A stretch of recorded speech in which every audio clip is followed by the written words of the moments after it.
Bonjour à tous, on continue encore notre formation ou plutôt ce chapitre-là qui parle toujours de hacking system. Petit rappel, on a vu déjà comment casser des mots de passe, comment gagner des privilèges et puis comment même exécuter des applications. À partir de maintenant, on va voir un peu plus de choses comme par exemple les rootkits, les stéganographies, comment cacher ses traces, etc. Du coup, quand on parle des rootkits, on parle des applications qui effectuent des activités malicieuses en cachant leur présence. Ils permettent d'avoir un accès total à des serveurs. Du coup, l'objectif principal d'avoir cela, c'est avoir un accès root ou un accès administrateur, si on peut dire cela comme ça, avoir des accès à distance et puis récupération récupération du trafic, récupération des données et récupération des informations des entreprises.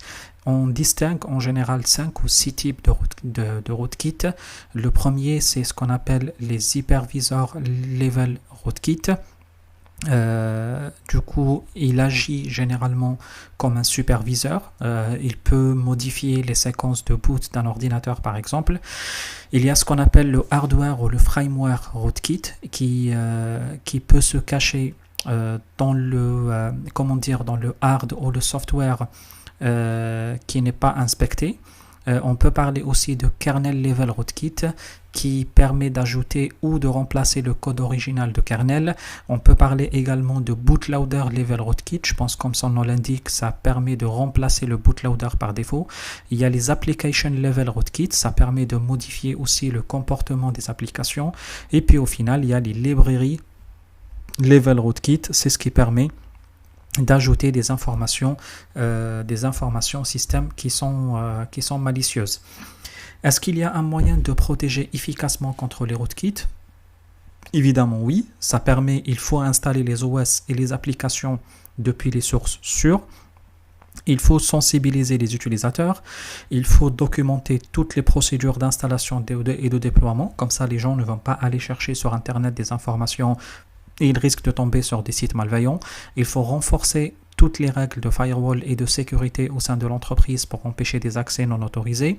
Il faut installer des antivirus, des anti-spyware, des anti-malware très développés, très avancés et surtout les maintenir à jour. Il faut vérifier l'intégrité continuellement des systèmes d'information et puis il faut appliquer toujours le principe de privilège moindre. Ça permettra d'éviter énormément des problèmes là-dessus. L'autre notion aussi très importante, c'est la stéganographie ou la sténographie. Généralement en français, on dit sténographie. En anglais, on dit stéganographie. Je ne sais pas la raison pourquoi, comment. Je ne suis pas expert des langues, mais c'est juste ce que je remarque. Du coup, la stéganographie, c'est le fait de pouvoir cacher un message au sein d'un média, au sein d'un fichier. Du coup, l'envoi se fait généralement par les canaux de transmission classiques et puis l'objet stégo fait l'extraction de l'information après. Et du coup, les informations peuvent se cacher dans des images, dans des documents Word, dans des répertoires, dans des vidéos. Ça peut se cacher aussi dans des espaces blancs, ce qu'on appelle les white space. Ça peut se cacher dans les DVD-ROM, ça peut se cacher également dans les codes sources des applications, dans les spams des emails, bref, ça peut se cacher dans différents endroits ou dans différentes informations, ou dans différents contenus. Du coup, après, comme je vous ai dit, il y a un autre moyen ou une autre chose très importante, c'est le fait de chercher à cacher ses traces. Et comme je vous ai dit, après avoir gagné un accès sur une machine victime, généralement l'attaquant fait en sorte de cacher toutes ses traces pour ne pas se faire localiser en désactivant l'audit de système et en supprimant également ou même en manipulant les logs si vous souhaitez. Du coup, il peut manipuler, supprimer, etc. faire toutes les actions nécessaires pour l'effacement de logs. Du coup, il y a une méthodologie CEH complète qui permet de faire cela en quelque sorte, qui permet d'éviter de se faire attraper. Il y a même un script bat que vous pouvez facilement mettre sur les PC pour effacer la totalité des traces et là justement c'est ce qu'on va voir dans quelques instants. Du coup, sans plus tarder, sans trop parler pour rien, on va essayer de voir rapidement quelques exercices très rapides et très faciles qui permettent de faire ce genre d'action.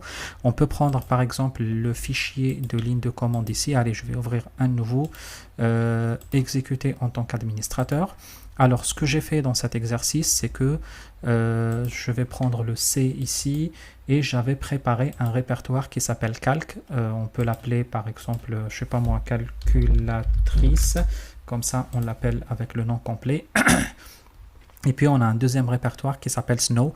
Du coup, on va utiliser les deux pour voir un peu, faire un petit exercice de l'utilisation de création de backdoor très facilement avec des outils très simples.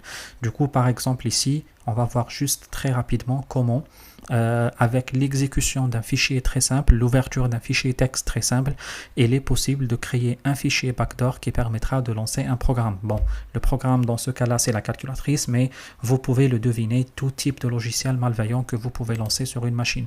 Et vous allez voir qu'il est possible de le faire très facilement si vous prenez la main sur la machine à distance, comme on a vu dans les vidéos précédentes. Vous allez voir que, par exemple, en faisant juste un accès, on crée juste ces tâches qui sont très simples, hein, des petits CD de points, etc. Là, par exemple, ici, dans le C, on peut accéder dans le répertoire calculatrice et puis à partir de là, ce qu'on peut faire, on peut lancer notre programme malveillant qui s'appelle calque, c'est juste pour l'exemple comme je vous ai dit, et puis on va le coller sur un fichier texte qui s'appelle readme.txt qui va coller sur le calque.exe.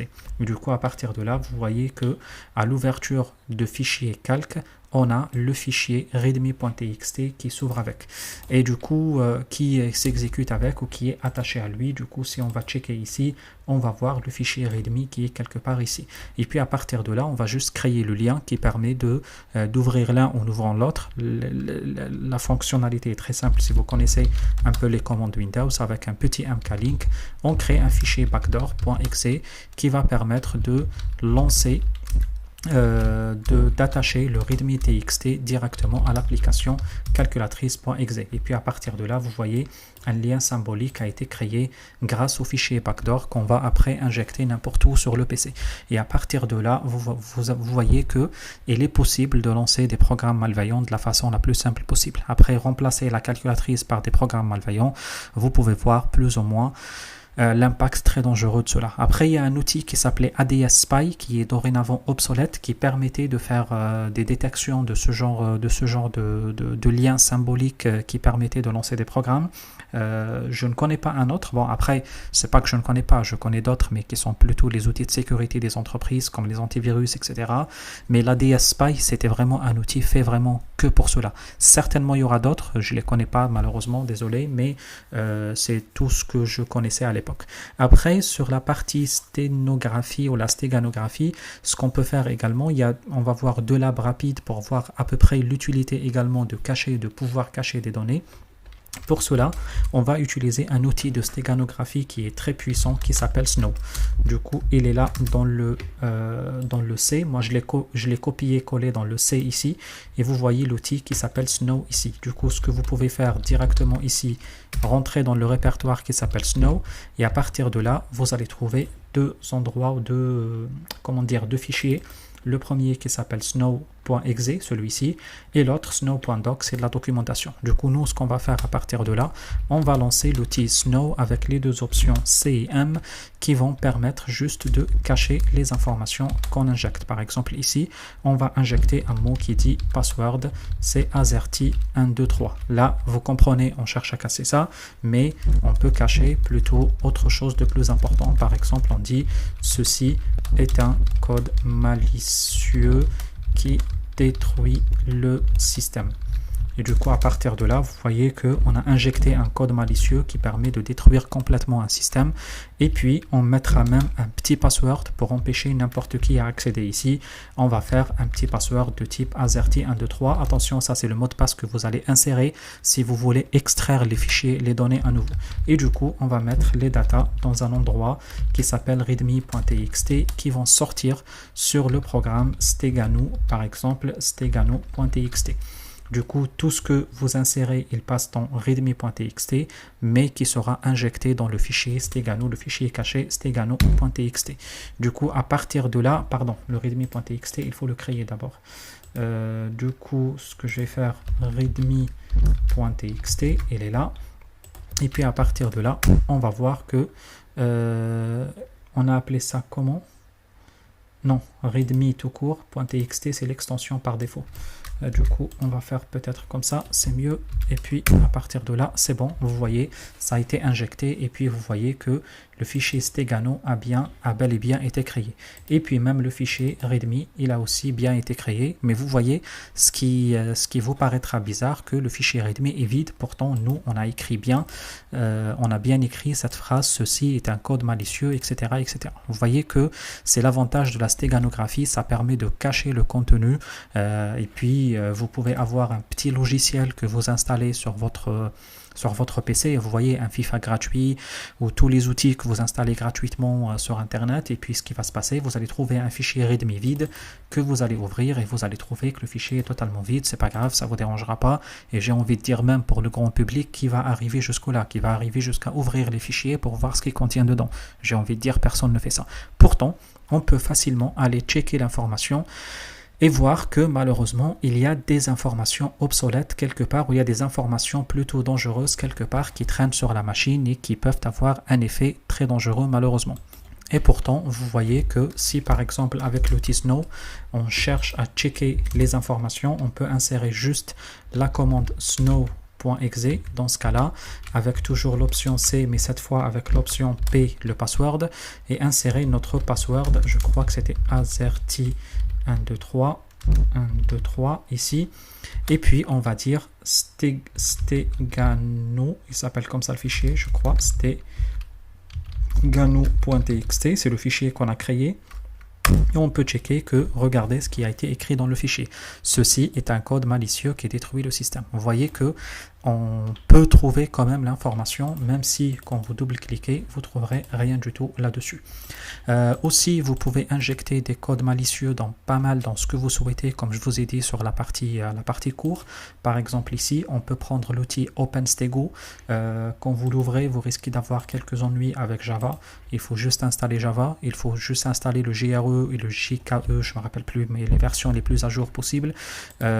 C'est là, si je prends le téléchargement, j'ai installé le JDK et le JRE, c'est les deux versions de Java qu'il faut installer, il faut qu'il reste à jour, il faut qu'il soit à jour. Et puis une fois fait, ce que vous allez pouvoir faire là-dessus, du coup, vous allez juste pouvoir insérer par exemple des fichiers cachés dans des photos. Ici par exemple, il vous mettra pour l'exemple, il nous a mis, ça vient avec l'outil, et il vous met par exemple une belle image d'une island, d'une île, c'est ça.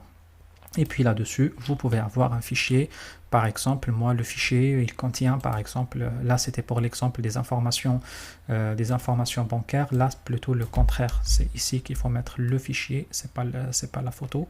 Je crois que c'est ça, oui. Allez, on va rechecker. Encore, on va mettre le fichier texte. Et puis ici, on va retrouver la photo que nous allons mettre en place. Et puis, là, il vous dit quel est le stego file que vous voulez envoyer. Du coup, le stego file, on peut le mettre par exemple sur le bureau et on va appeler la photo comme ça a été appelé Island ici. On peut ouvrir ça comme ça et puis à partir de là, on va hide la data. Et du coup, ce qui se passe ici, on a bel et bien une photo d'une belle île ici, mais ce que vous ne savez pas, c'est qu'il y a des informations qui sont cachées dans cette photo. Et pareil, encore une fois, imaginez des programmes malveillants qui s'exécutent à la place d'une simple information qui traîne quelque part. Du coup, si vous voulez récupérer la data, il vous suffira juste d'aller juste récupérer le fichier stego qui traîne ici dans le bureau, et puis à partir de là, ce que vous allez faire, le output folder pour le fichier de message, on peut laisser ça dans le bureau, c'est pas grave. Et puis à partir de là, vous pouvez mettre des mots de passe, même dans le hide, vous pouvez cacher le fichier par un mot de passe, et ça va rendre même la tâche un peu difficile si la personne essaye de trouver l'information. Et puis on va extraire la data, il vous dit que le message a été sorti avec succès. Et du coup là, quand on double-clique, vous voyez, c'était une information de carte bancaire qui était cachée. Bon, comme je vous ai dit, ici, on cache des choses juste pour l'exemple, juste pour s'amuser, mais vous devinez bien les choses qu'on peut faire avec ce genre de manipulation d'informations. Aussi, ce qu'on peut faire là-dessus, la dernière information avant de terminer, c'est comment on peut cacher toute l'identité. Du coup, l'objectif de n'importe quel hacker, c'est de faire en sorte que ces informations soient cachées ou restent cachées, ou les logs soient cachés. Du coup, l'objectif, c'est d'essayer de faire en sorte que les logs soient supprimés. Par exemple, ici, on peut lancer l'audit poll /get/ catégorie. On peut aller en point étoile. Je crois que ça s'écrit comme ça. Non, il me dit que c'est faux. Peu importe, on peut faire juste audit poll et on peut faire un petit audit poll et puis on fait un /clear. Je crois que c'est comme ça, je me rappelle plus de la commande, désolé.